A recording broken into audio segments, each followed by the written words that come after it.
Според експерти, AI ще позволи хиперперсонализация на продукти и услуги, което ще промени коренно начина, по който произвеждаме и консумираме. Масовото производство, което е било основен модел в индустрията, може да бъде заменено с персонализирано производство, насочено към индивидуалните нужди на потребителите. AI, заедно с автоматизацията и други технологии като IoT, ще трансформира индустриите, като същевременно подобри ефективността и намали разходите. Въпреки това, въпросът остава дали масовото производство ще изчезне или ще се адаптира към новите условия. Примерите включват използването на AI в образованието и производството на персонализирани продукти чрез 3D печат и роботика. Основното предизвикателство пред тази трансформация е свързано с икономическите последици, включително потенциалната загуба на работни места и необходимостта от преквалификация на работната сила. Въпреки тези трудности, AI се очаква да доведе до нови бизнес модели и по-голяма персонализация в различни сектори. Ако масовото производство постепенно бъде заменено от хиперперсонализация чрез изкуствен интелект, не съществува ли риск това да създаде нов вид социално неравенство, където само хората с достъп до най-напредналите технологии ще могат да се възползват в пълна степен от персонализираните продукти и услуги? Ако хиперперсонализацията, задвижвана от AI, обещава да осигури уникални продукти и услуги за всеки, не рискуваме ли да загубим колективното чувство за общност и иденти? Въпросът, който повдигате, е изключително важен и е в основата на дебата за етичността и социалното въздействие на изкуствения интелект. Да, съществува реален риск хиперперсонализацията, задвижвана от AI, да задълбочи социалното неравенство. Ето някои от аспектите, които трябва да се вземат предвид. Достъп до технологии. Достъпът до най-новите технологии, включително AI, не е равномерен. Хората с по-висок доход, образование и достъп до интернет са в по-добра позиция да се възползват от персонализираните продукти и услуги.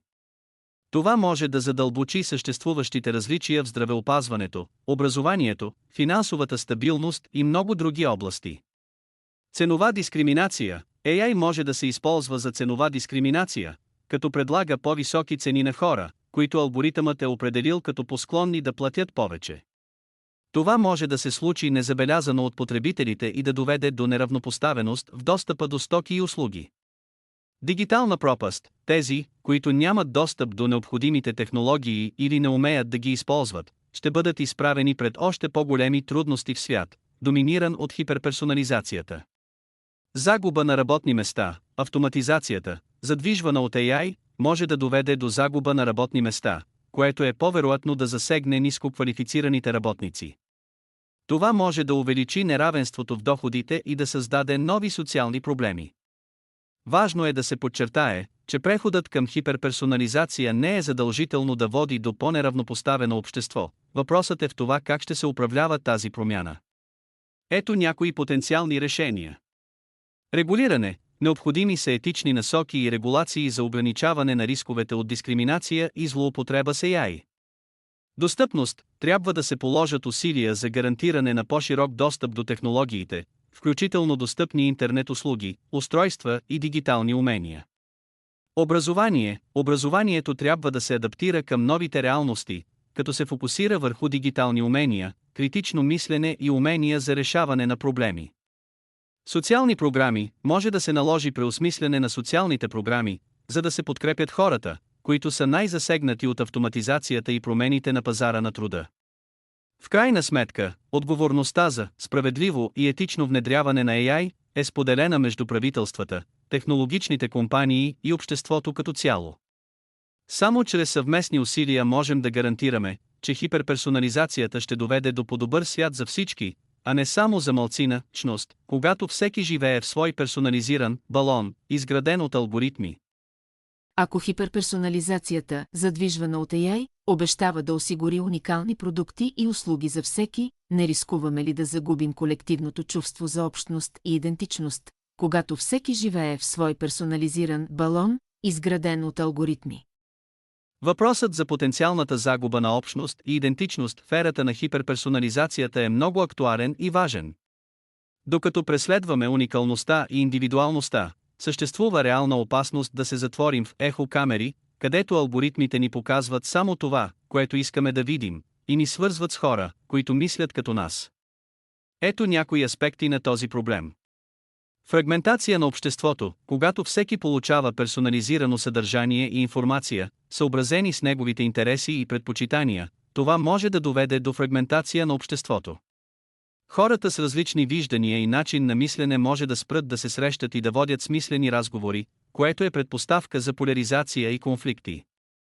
Ерозия на емпатията, ако сме постоянно заливани от информация, която потвърждава нашите собствени възгледи, може да ни е по-трудно да разберем и съпреживеем хора с различни жизнен опит и гледни точки. Хомогенизация на културата, докато алгоритмите се стремят да ни предоставят най-доброто за нас, съществува риск от хомогенизация на културата. Уникалните и непознати идеи, изкуство и традиции може да бъдат пренебрегвани, ако не се вписват в нашите предварително дефинирани интереси. Въпреки рисковете, хиперперсонализацията не е непременно враг на общността и идентичността. Ключът е в нашия съзнателен избор и действие. Критично мислене, важно е да бъдем критични към информацията, която консумираме, и да търсим разнообразни източници. Съзнателен избор, трябва съзнателно да търсим контакт с хора, които имат различни от нашите възгледи. Подкрепа за разнообразието, важно е да подкрепяме институции и организации, които насърчават културното и интелектуалното разнообразие. В крайна сметка, хиперперсонализацията, задвижвана от AI, е инструмент, а както всеки инструмент, той може да бъде използван както за добро, така и за лошо. От нас зависи да намерим баланса между индивидуалните и колективните потребности и да изградим едно бъдеще, в което технологията ни свързва, а не ни разделя.